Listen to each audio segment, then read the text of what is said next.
Hey everybody, this is Brad Guigar with ComicLab, and I'm joined as always with my co-host,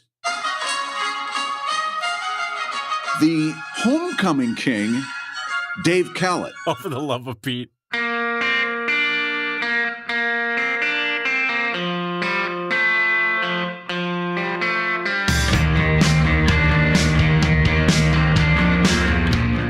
Dave, I follow you. Now, we need to talk about this. We need to talk because I follow you and your wife both on Twitter, and she was posting some absolutely delicious photographs of a young Dave Kellett and told the story about you getting crowned homecoming king. Is this the truth? You jerk. I want everybody to know, Brad, this is what Brad says to me. He goes, I got something I'm going to start the show with. I'm not going to tell you what it is. Great. I'm glad we're talking about my high school career. Good job. Well, no, I'm blowing the lid off of this because this totally ruins your nerd credentials. We're cartoonists. We're supposed to be the outcasts. You were like the king of high school. What's going on? Way to go, 60 Minutes. You cracked the case. All right. I want to know everything about Dave Kellett, the homecoming king. So first of all, point of correction, Brad. I was not the homecoming king. I was the prom king. There's a difference, Brad. Brad, there's a difference. Oh, did you get nudged out by somebody slightly more cool for homecoming king? Did he have a better vest? I genuinely don't remember, but but yeah, no, I don't know why. In high school, I played football. And I was friends with all of that circle, right? But then I took a helmet to my quadricep and I tore off one of my quadriceps. So I only have a tricep on one of my legs. Oh. And I went from being super fast to not being able to run very fast at all. And so I was like, well, what'll I do now? Oh, now I'll go join the theater group. And so I did theater and really fell in with that group. And I think what happened with the Prom King stuff is that I just had two fairly big groups of friends. You know what I mean? I don't know. There's nothing more to read into it than that. Because it's not like the drama club is the hippest club on campus there. You know. No, but you know what? You're right. That's two relatively large groups of people. You know, once you take all the lighting techs and stuff like that, you've got a lot of people voting for you.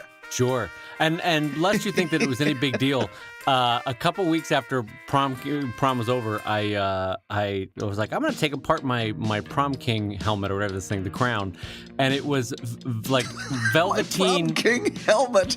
Well, I'll tell you why. So they crowned me Prom King. They put this thing on my head, and they're like, you can keep that. And I was like, oh, great.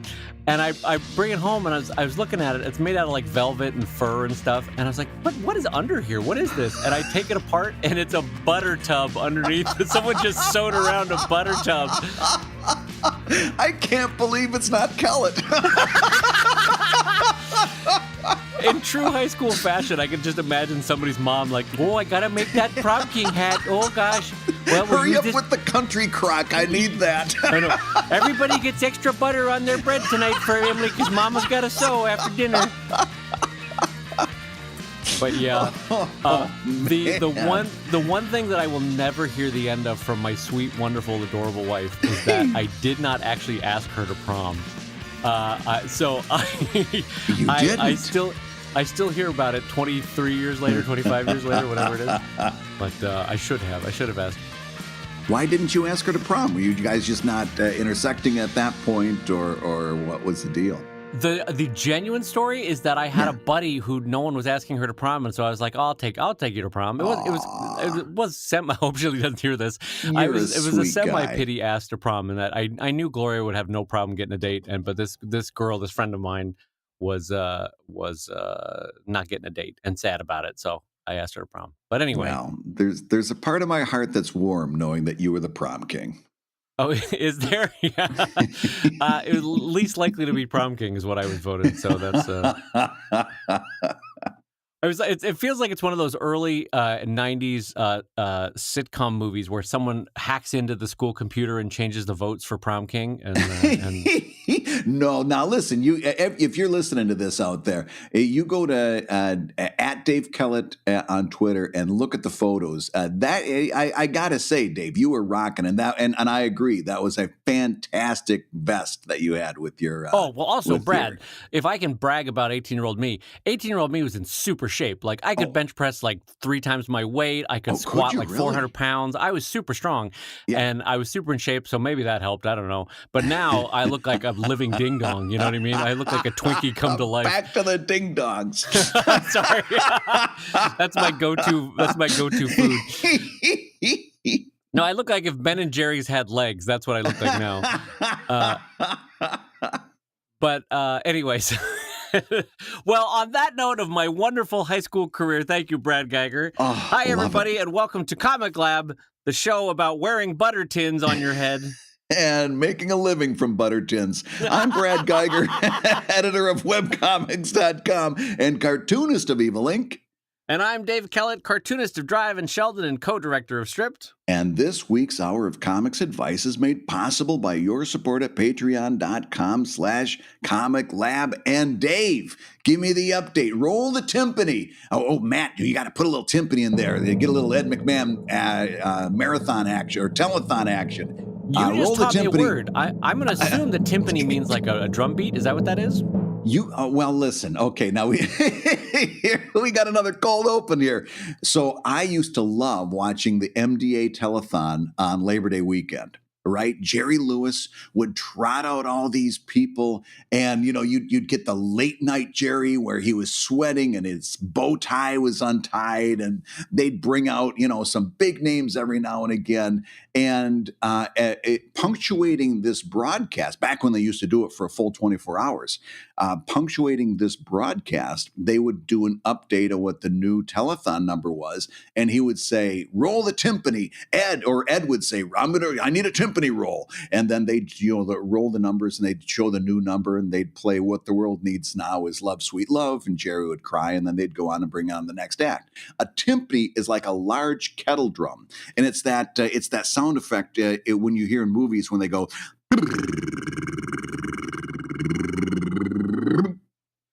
and that's a timpani. Wow. Can I just say, in terms of vocal skill, you just transported me as though I was in a movie theater. Was I just watching Batman? That was amazing. Listen, it's theater of the mind. My body is my instrument, and it's a big suspension of disbelief when you're listening to Brad Geiger. I want to reinterpret that moment.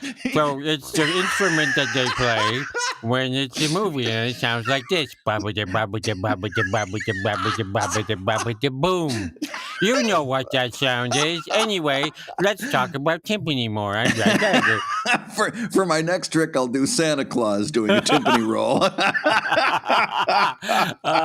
Well, you taught me a word. I did not know timpani. Yeah, Thank you for teaching me timpani. that. Yeah, roll the timpani. That was a phrase that was used all the time to say that there's a new number that you're going to report on the telethon. So after a little timpani roll, what's the update on DriveKickstarter.com?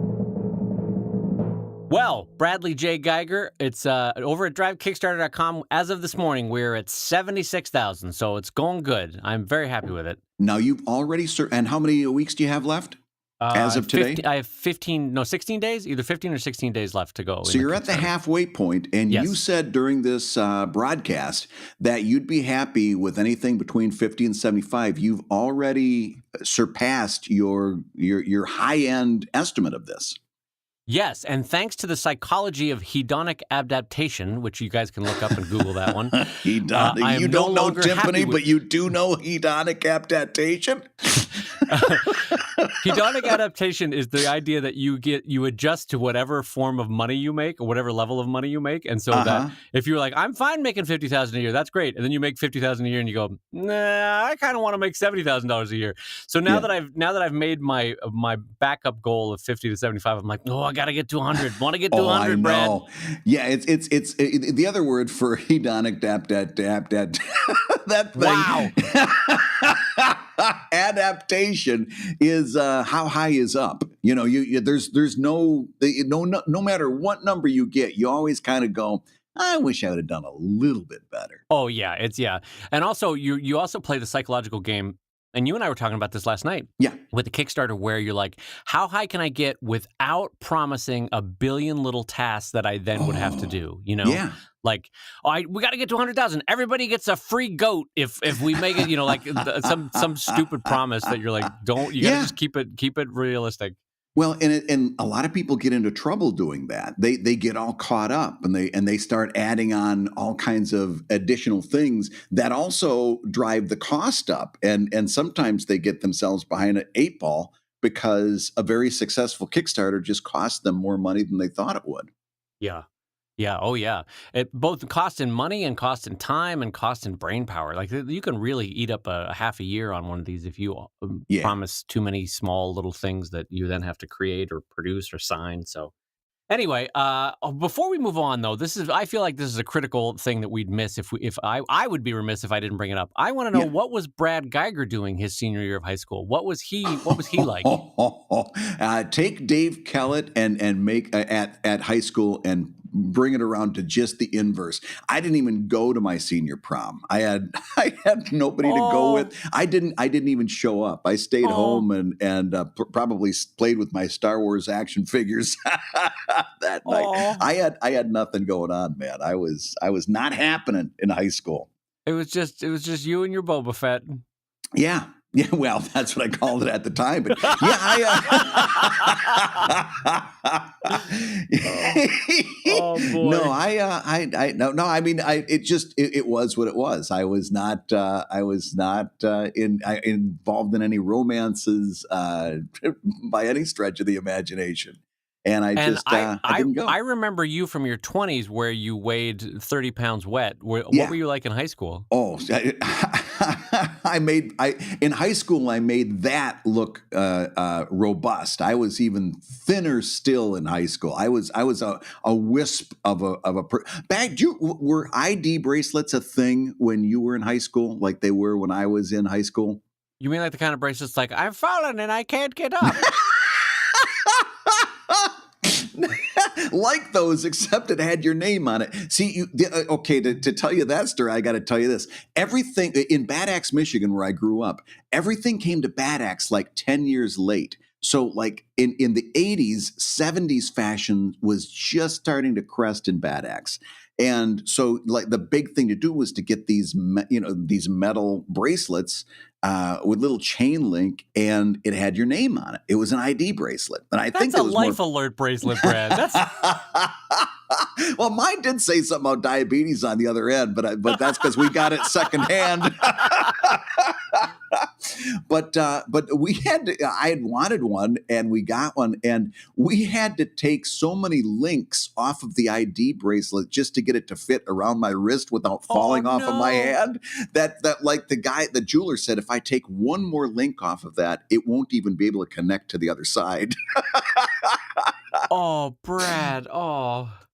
Oh yeah, I was a twiggy kid. I don't have that problem now, but man, in high school, a good wind and I would have been down the block. That's a cute image, though. Bye, Brad. Bye. Thanks all. I'm returning back to my home in the clouds. Bye. Don't need the bus. Your other brothers are getting on the bus, and you're just tumbling down the street. See you there, Brad Tumbleweed Geiger. So I actually wanted to talk to you before we move on from the topic of Kickstarter. But so I've now done 7 Kickstarters, and I wanted to talk to you about something that I never knew was possible until this Kickstarter. And I want you to help me figure this out. So over at drivekickstarter.com, underneath the pledge thing, the green button that says pledge to this project or support this project or whatever it says, there's a little whitish button that says follow this project. And I didn't know what that was. I'd never looked at or encountered that before. And then I noticed in my dashboard, in sort of the stats behind a Kickstarter, it says that there's 485 people following the project, of which I've converted, 65 or something.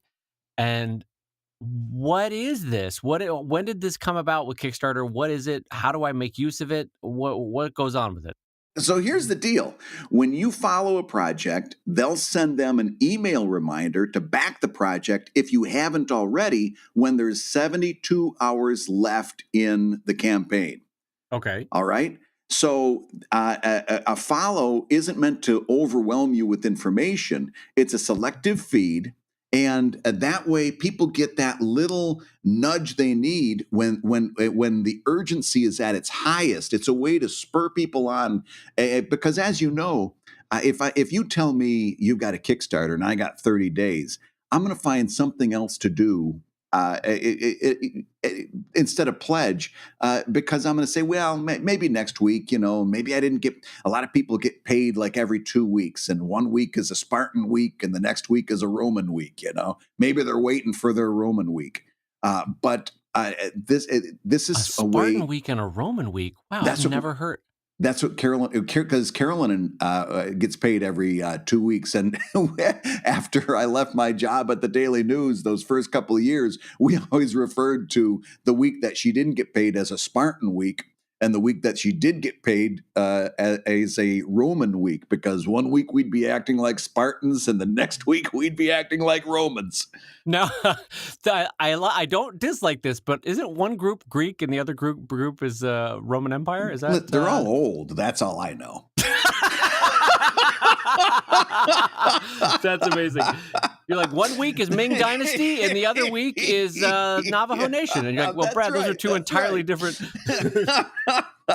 But no, this is a great way. In other words, this is fantastic for you if you've got that many people following you, because in the last few hours of your campaign, Kickstarter, without you even having to lift a finger, is going to reach out to those people and say, hey, you're following this project. It's in its last 72 hours. You'd better, make your move or get off the pot. And that's part of what I think drives, we were talking about the bathtub curve. I think that's part of what drives those last few days way up on Kickstarter, is because they do things like that in those last moments of urgency to bring it home. Right. Okay. So thank you, first of all, because this is a new and unfamiliar territory for me.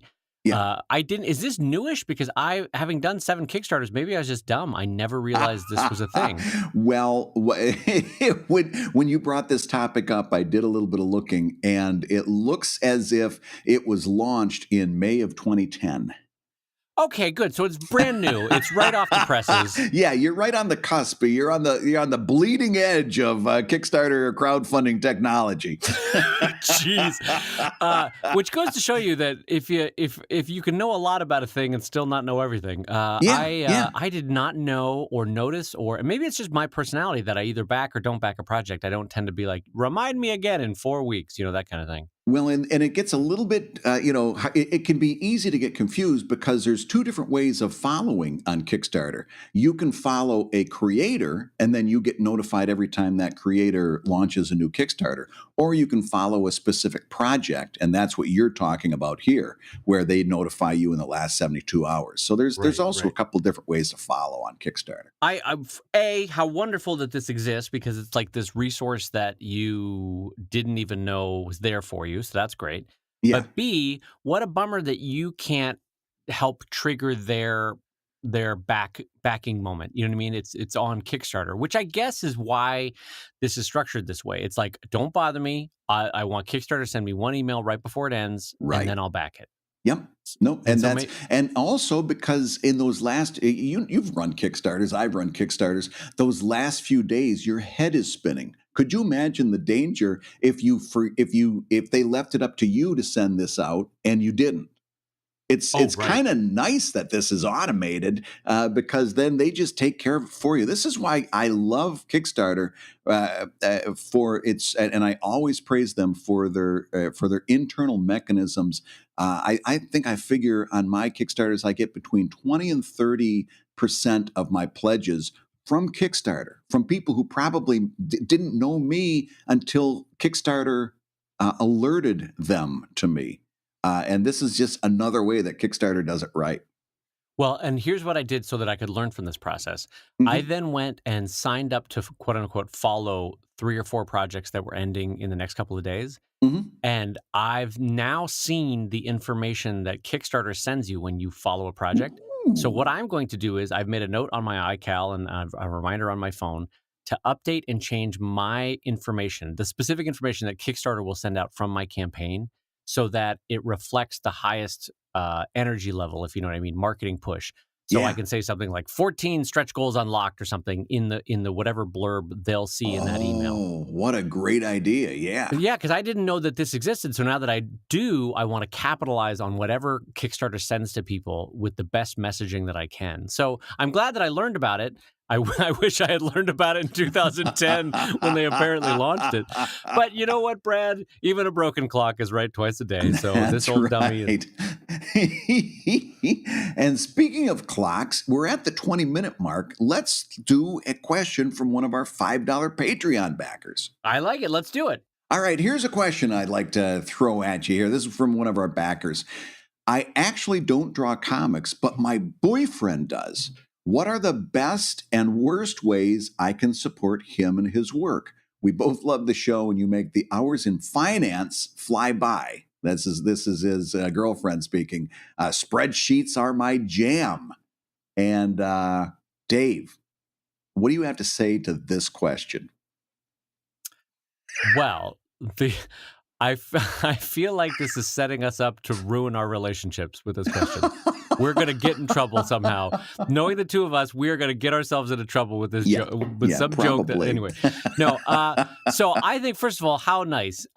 Because my wife and I long ago created a metaphor that we like to use in our relationship. And I think I've shared it on the show before, but I will share it again, which is that we look at our career path like two cliffside mountain climbers, where one person will scramble up ahead, and then they'll peg in, or whatever phrase they use, the clip in or whatever they call it, where they drive the steel post into the mountain.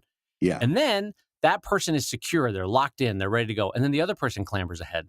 And so what we do as a relationship, my wife and I, is one person takes the risk, and then they get a steady income, and then the next person takes a risk, and then they get a steady income. And then the other person takes a risk. And it's a nice way to say, I've had my turn, now it's your turn to take a risk. Okay, now it's your turn to take a risk.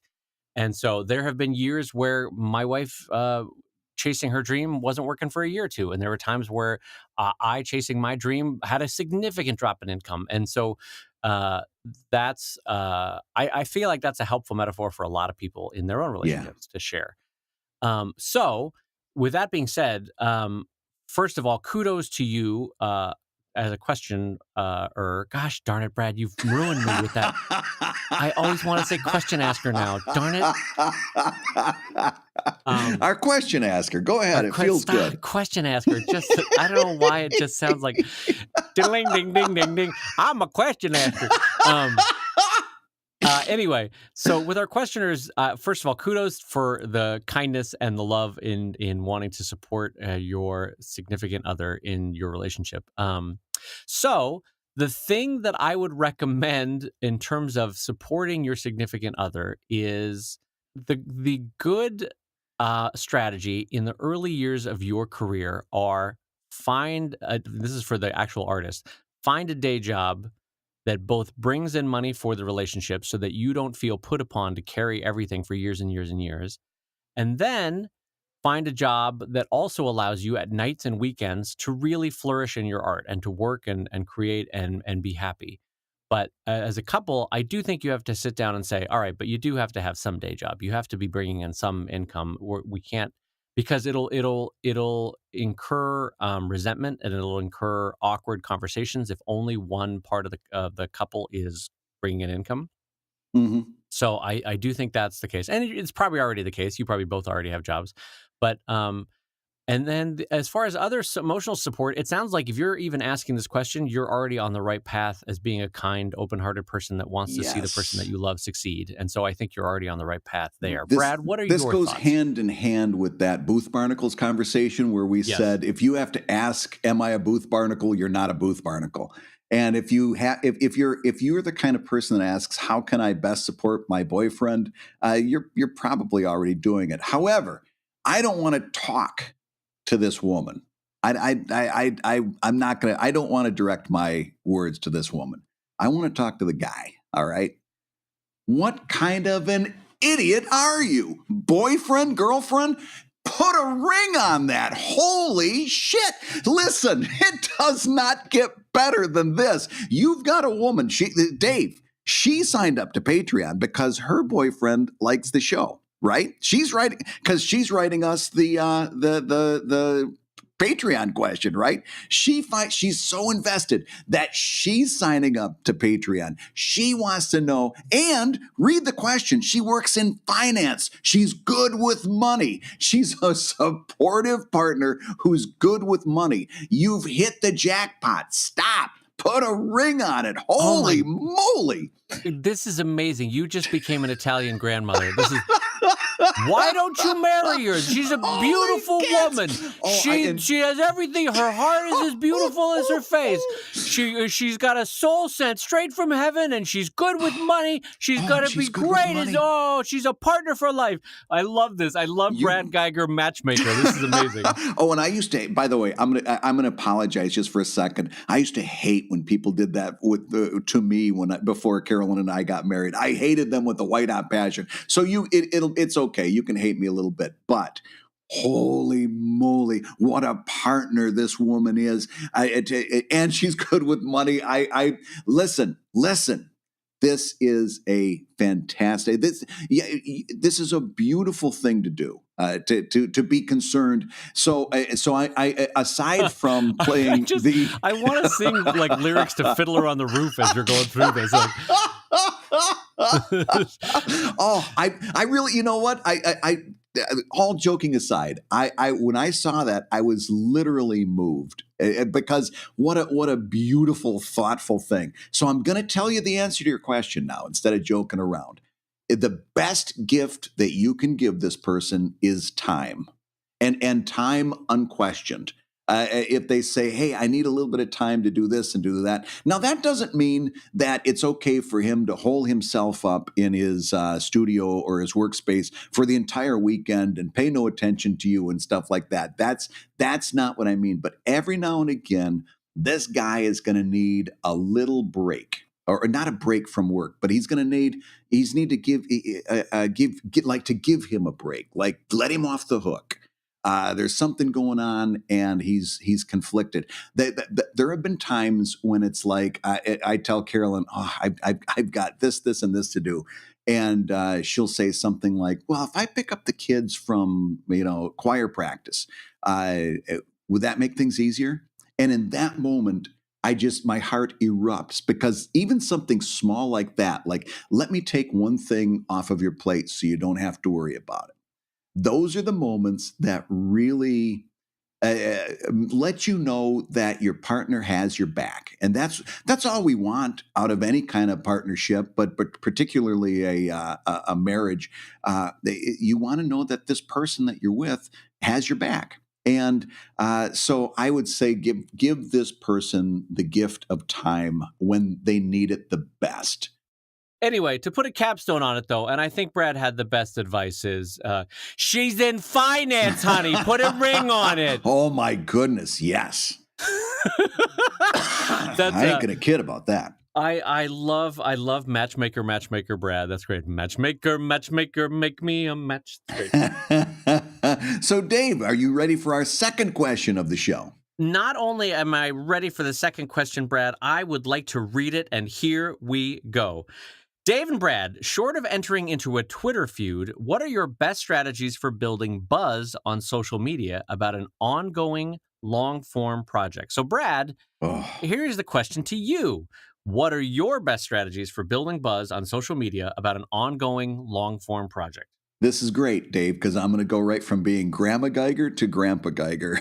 Old, grumpy, crusty Grandpa Geiger. This kind of question shows me that you don't understand how social media works. Listen, this is short of entering into a Twitter feud. All right, like that's your only choice. Here's what social media is all about: saying interesting things that people can respond to, posting interesting content that people can respond to, and sharing interesting things that people can respond to. That's the whole trick of social media. It doesn't have to be anything more than that, and it certainly doesn't have to be entering into Twitter feuds. All you do is post interesting things. That's all. There's no magic hashtag. There's no secret trick. It just and that doesn't. I am a big proponent of posting your comic in your Twitter feed, not a link to your comic, not one panel and a link, but the whole comic. That counts as interesting content. And to just share from your life some interesting things. And don't forget, because this is the one that creators always forget, and it's really crucial, sharing content. It doesn't all have to be your content. A big part of what you can be doing on social media isn't necessarily why you say, well, I don't know what to say. Fine. Share something that someone else has posted that's interesting. That's the 3 C's: content, curation, and the other C. Come on, everybody, you know it. Content, creation, and curation. Sure, so there we go. We got there. but no, you if you don't have something to say, share something that somebody else did. This is very simple. Social media is all about being social. Do you agree? I agree. And not only do I agree, Brad, I'm going to put a timpani on what you just said. Oh, God, you almost made me choke. That's the closest I have to a timpani. No, I think you so perfectly summarized that I don't know that I could add anything other than to say, and I get where this person is coming from, because I have a long form project that I wish in a sort of I wish I had a pony way. I wish I could generate a certain virality to it that my short form stuff can get sometimes.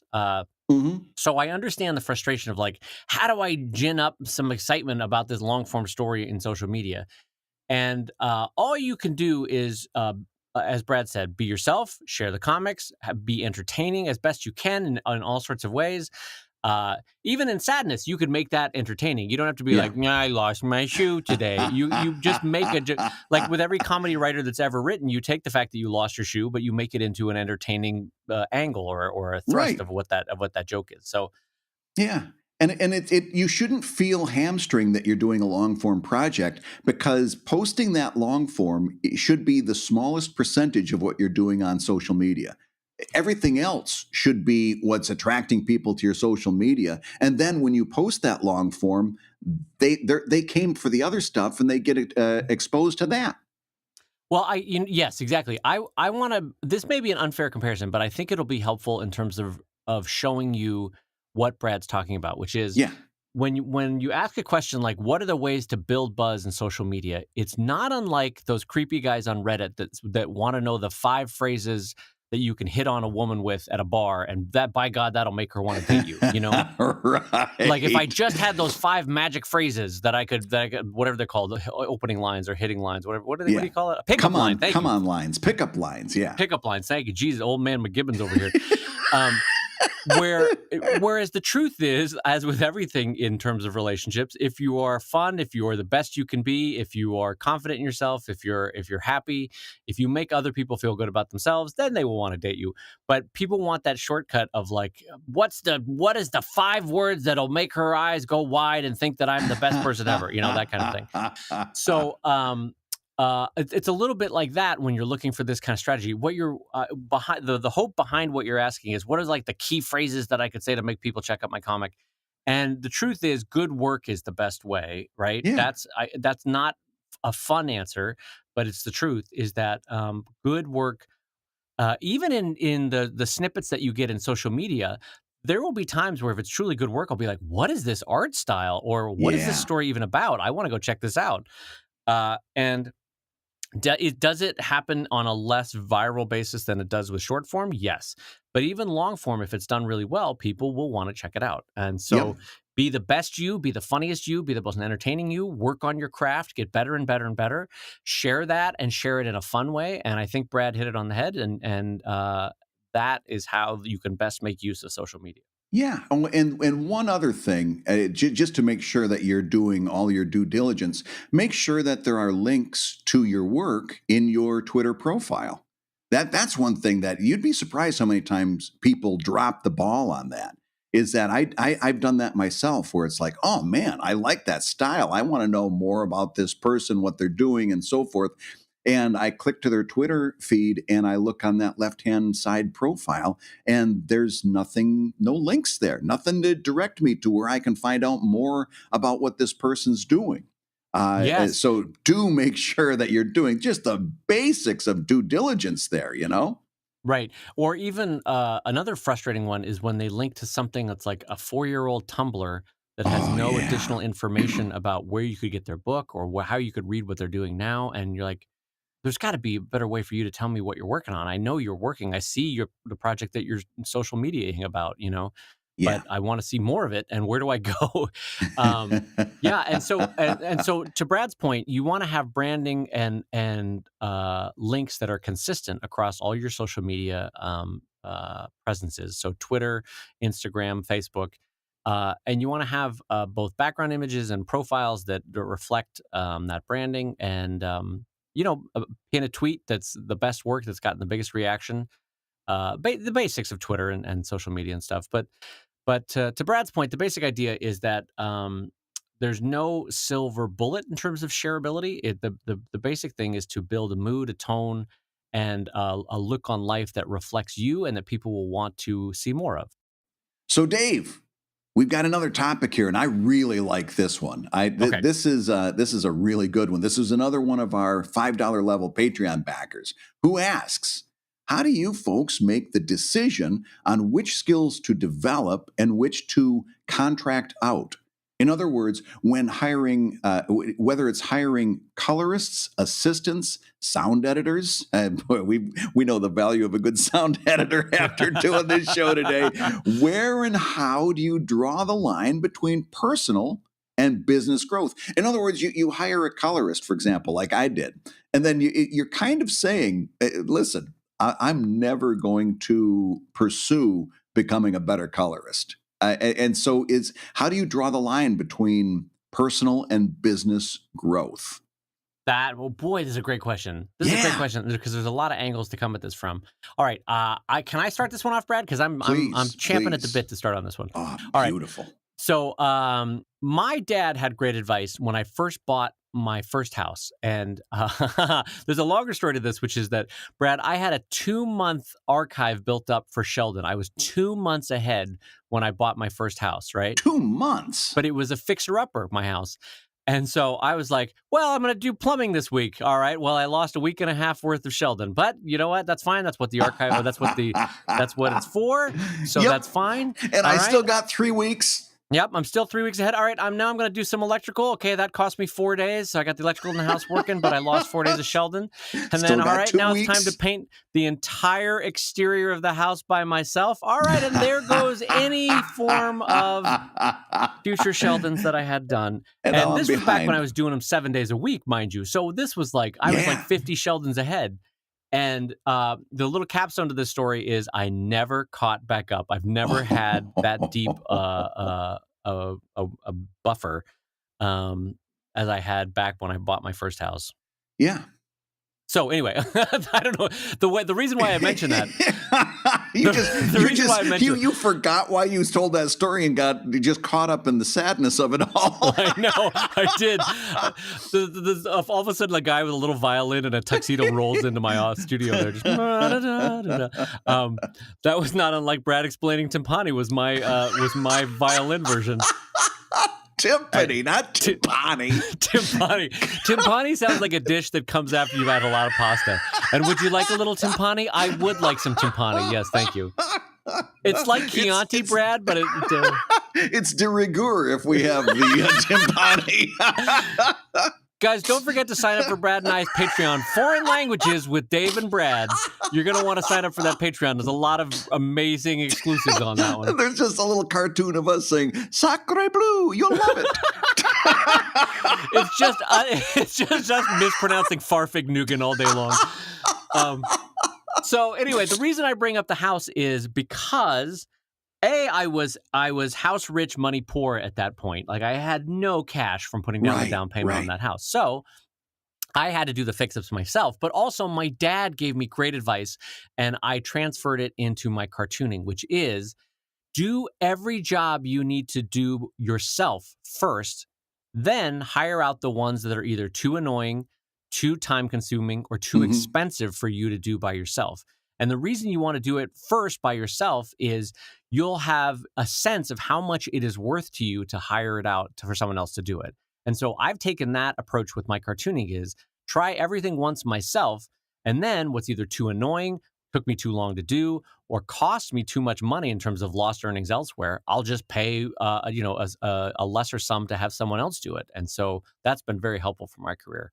But Brad, how about you? How do you know what to hand off, what to pass along to someone else? What's your strategy? Well, very similar, but maybe there's a nuance to it. For me, I look when I would do my own coloring, for example.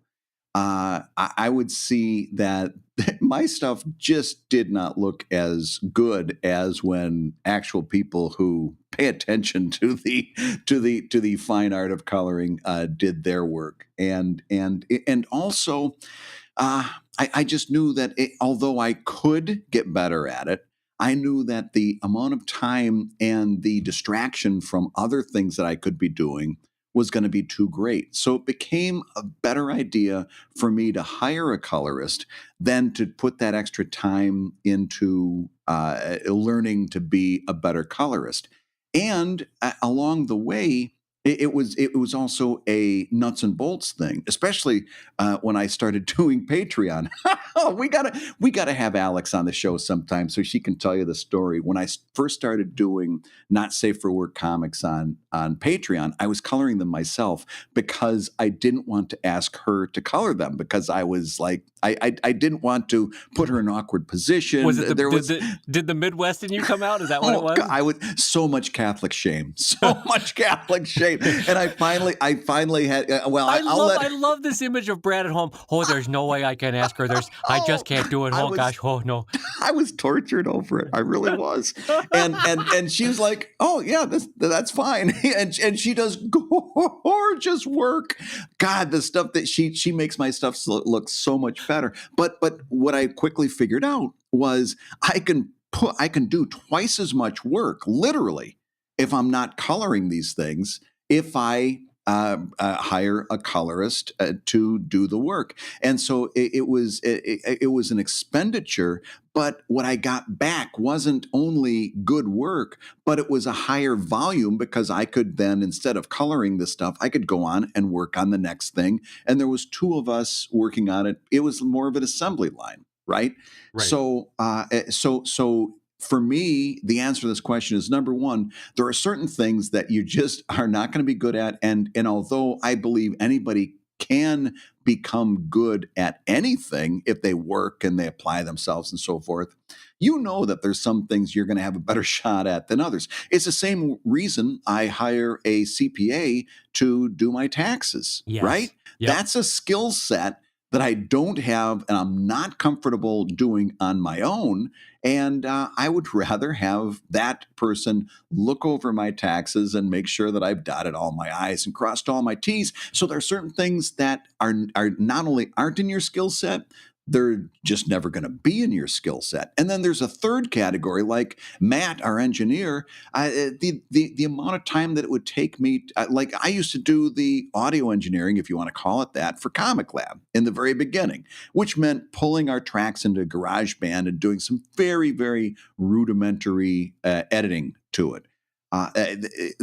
Matt's way better. The time that it would take for me to learn to become as good as him, I'd lose a lot of time working on comics. It would be like Dave out there painting the side of his house. So those are the three considerations. There are some things that you aren't going to be good at for a long, long time. There are some things that B, you're never going to be good at and are way outside of your wheelhouse. And there are some things that C, you're just never going to be good at. Yeah. Well, I think you hit it right on the head there. That was great. Can I ask you a follow-up question? Do you think it's also following your bliss on some level, in the sense that there are just some things that make you happy. And so you're like, I want to work on those. I don't want to work on Yes. these other things. So I'm going to Yes. pay someone to work on the other things while I Yep. follow my bliss. I mean, don't you think that on some basic level, that's part of it as well? You're absolutely right, because coloring does not interest me. It really does not. I do not have a passion for color the way a lot of people who do beautiful work in that regard clearly do. I like making images, but I don't like. I'm not coloring. Was the uh, boringest part for me. And keeping track of light sources and all. It was not good for me. So yeah, follow your bliss is an absolute brilliant phrase to bring in here, because yeah, some of the stuff just wasn't. Not only was I not good at it, I had no interest in ever becoming good at it. Right.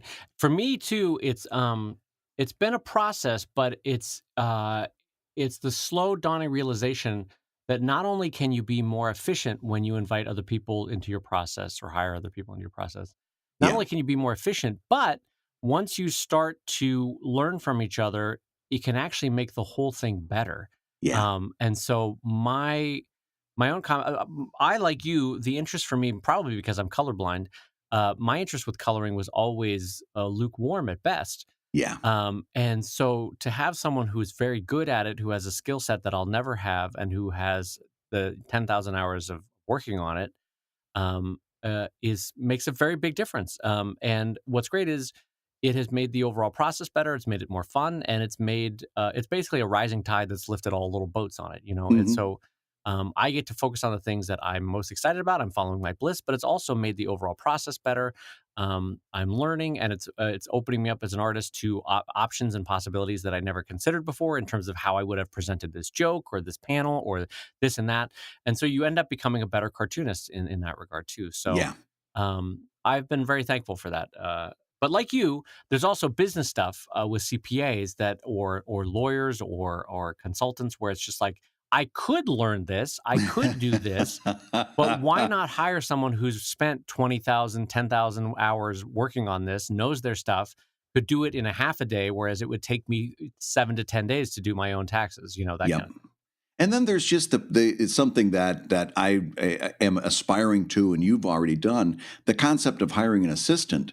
That's when you've come to a place in your business that you realize that taking on these extra things is actually going to cost you more money than paying somebody to do it. In other words, I could, and this is how I look at it.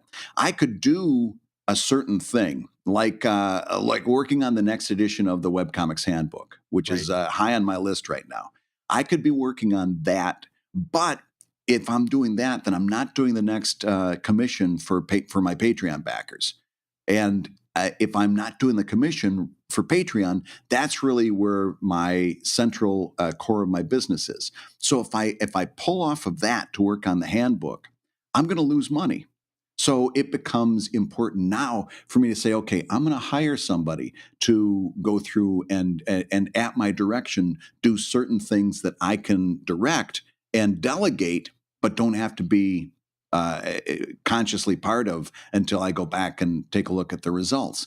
That is a place where you need to do a little bit of clear thinking. Like, of course, we'd like to delegate lots of things that maybe we don't want to do, but when it comes to a point where you're literally losing money by taking it on yourself, then you've got to bring in somebody else. Yeah, boy, the way you phrased that made me think of a helpful metaphor, which is without an assistant, without someone else working with me in the studio, what ends up happening, like you, I Yeah, go, no, no, no, I need money right now, so I've got to work on this task that I know will bring in, I don't know, $1,500 by the end of the month. So I've got to do this. But what ends up happening if there's no one else in the studio with me is that I focus on present Dave to the detriment of future Dave.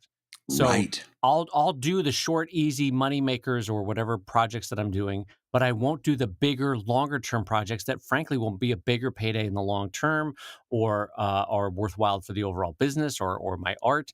And so I end up, present Dave ends up robbing from future Dave because I just don't have the time. And so if I have to choose, I choose to pay for groceries this month or the mortgage. And so I'll do whatever can be done. Like any sane person would. Right. So, but with two people, with two sets of eyes on the problem, I can be like, all right, I'm going to work on the present, fire. I'm going to put this one out, and you work on the one that's going to be over the next couple months, and then we'll switch gears. Okay, now you color and you work on this comic that's going to go up tomorrow, and then I'm going to work on this book that we're going to have out in December, that kind of thing. And so it's a nice back and forth of present and future planning and projects, and it's very workable and very helpful for me as in the studio. Absolutely. Yeah. So I think I that's why I knew I wanted to do that question for today, because it's got a lot of different permutations, and I think we've pretty much I think we've nailed it. I think once again, Dave, you and I have done our usual exceptional job at this. Brad, we don't need to outsource this. I'll tell you what, Brad. That's right. So listen, Dave, we got time for one more question. What do you think? All right, let's do it. So Dave and Brad, here we go. Yeah. The shift from print to digital opened up a lot of possibilities for the comic strip medium. Moving pictures, the infinite scroll, user interactivity being only some of them. In general, though, the vast majority of webcomics continue to follow print format, only using the digital possibilities as a new means of distribution. Do you see any potential for emerging tech like VR or the increasingly widespread use of AR as an area for cartoonists to move into and utilize for the craft of cartooning, i.e. telling a sequential story through images?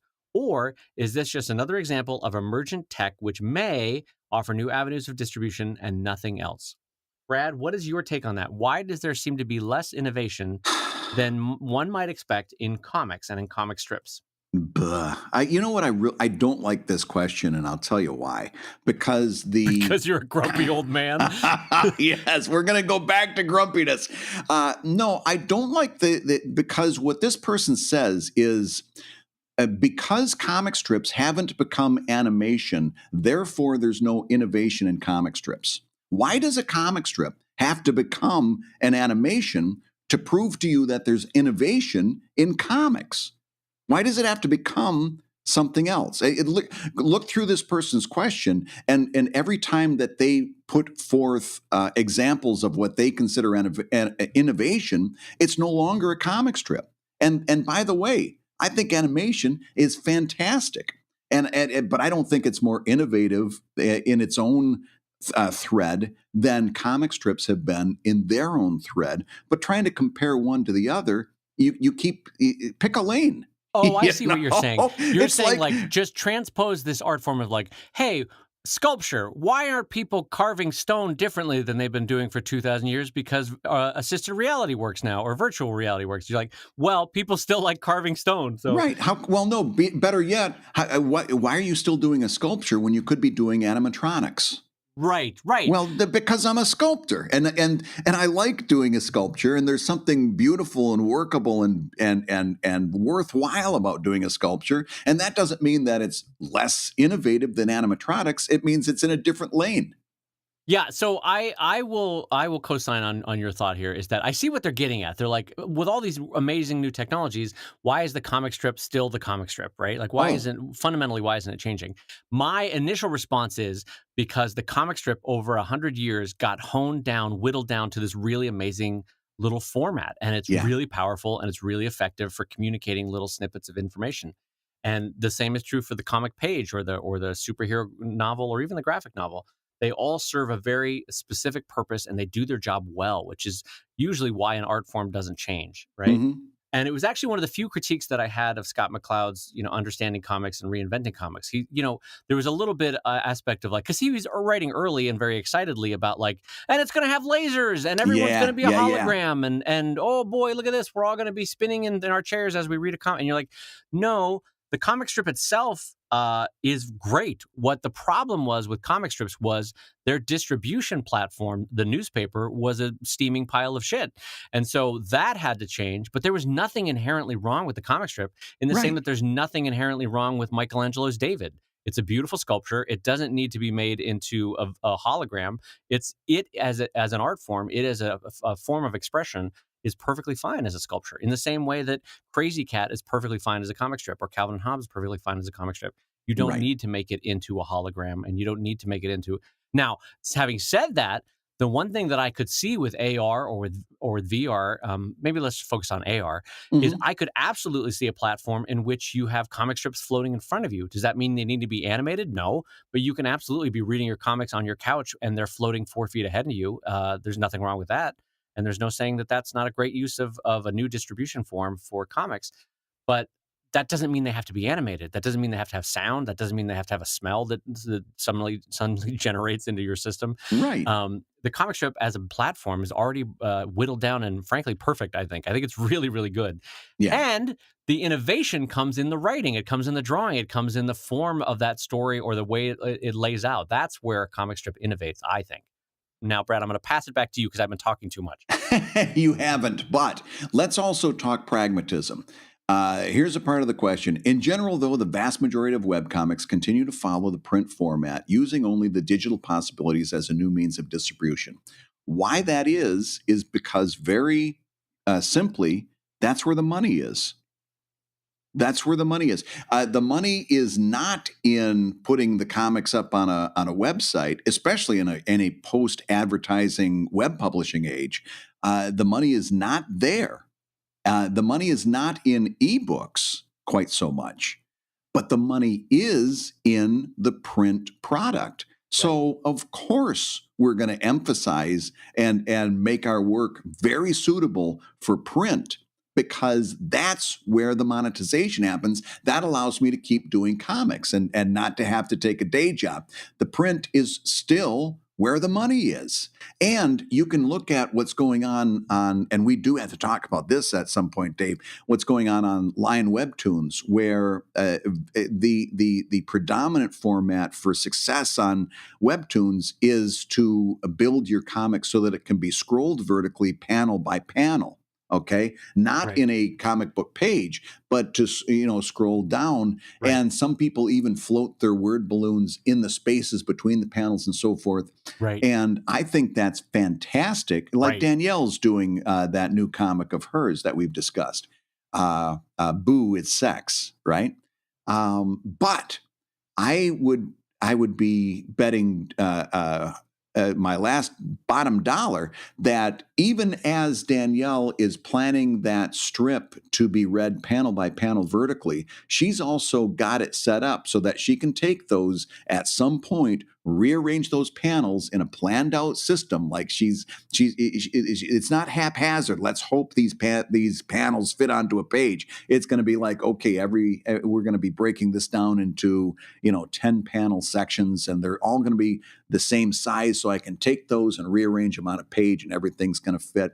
I would be willing to bet that Danielle has a plan, even though that first run is in a vertical panel by panel scroll.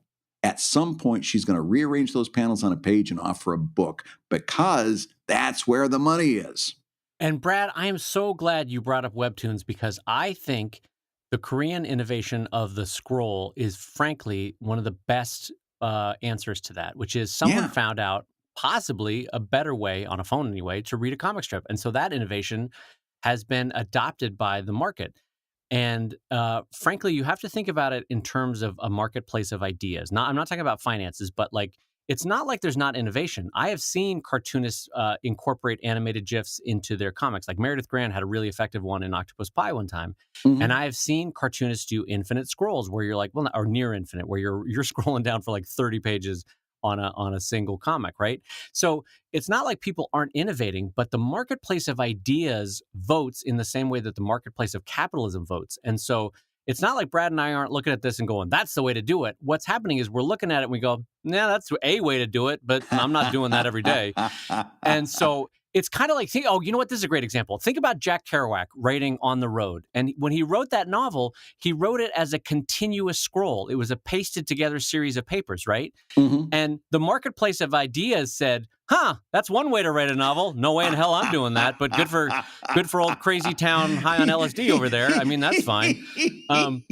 So the marketplace of ideas, artists are noticing what other artists are doing, and people are experimenting both in terms of platform and in distribution and in style with comics.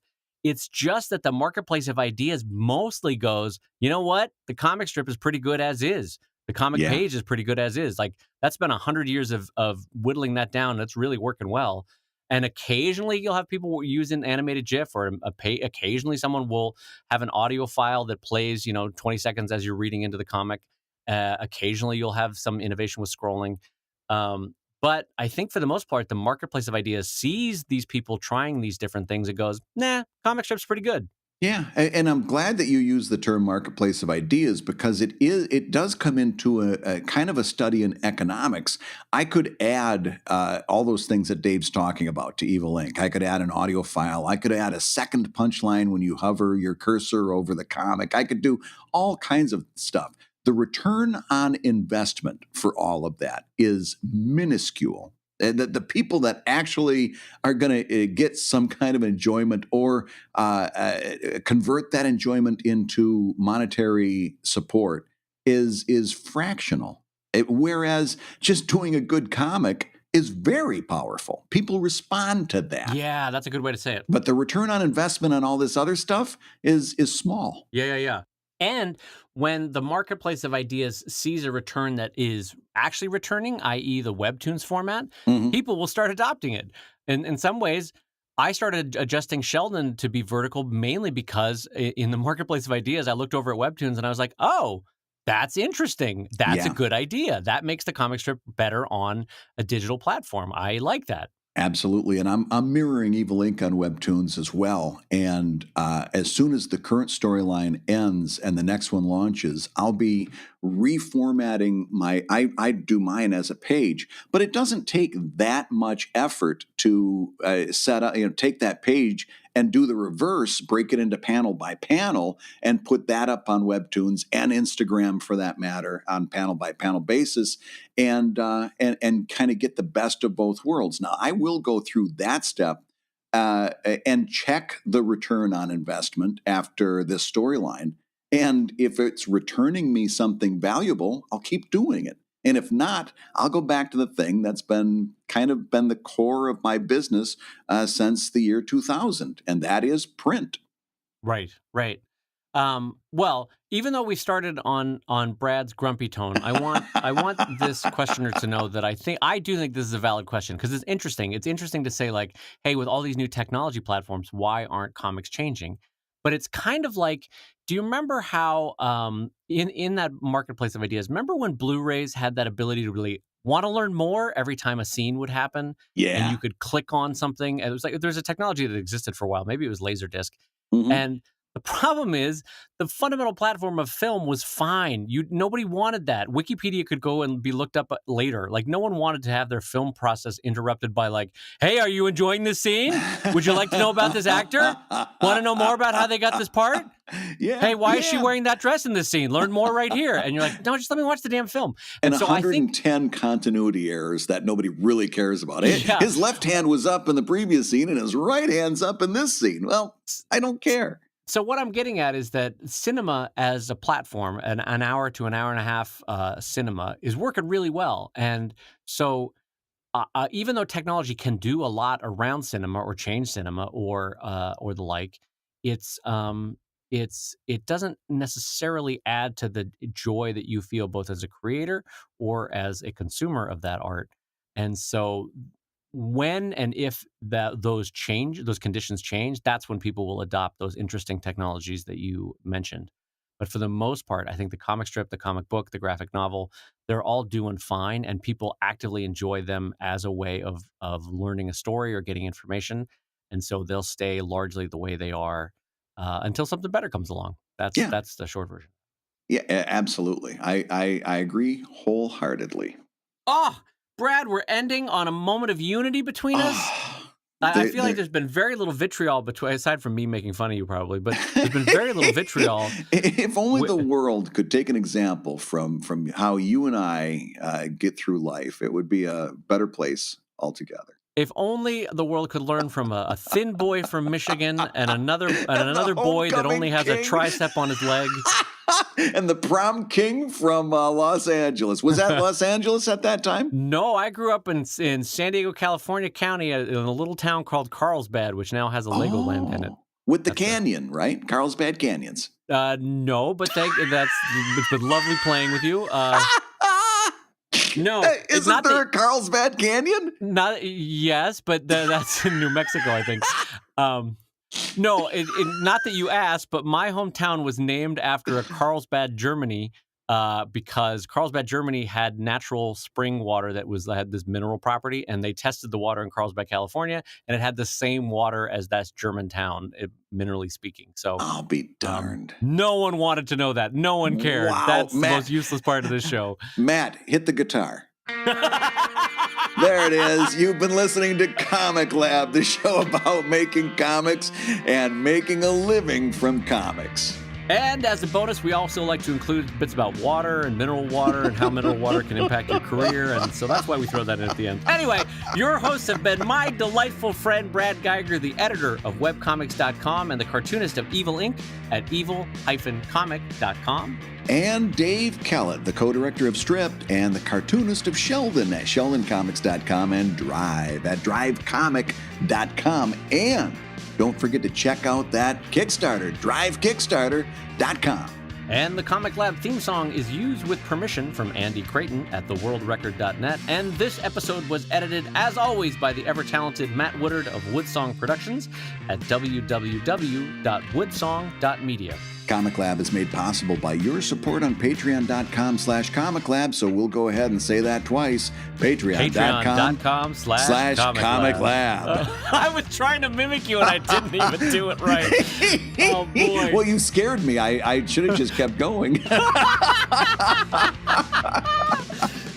I'm easily frightened over here. You can still be blown away in the wind.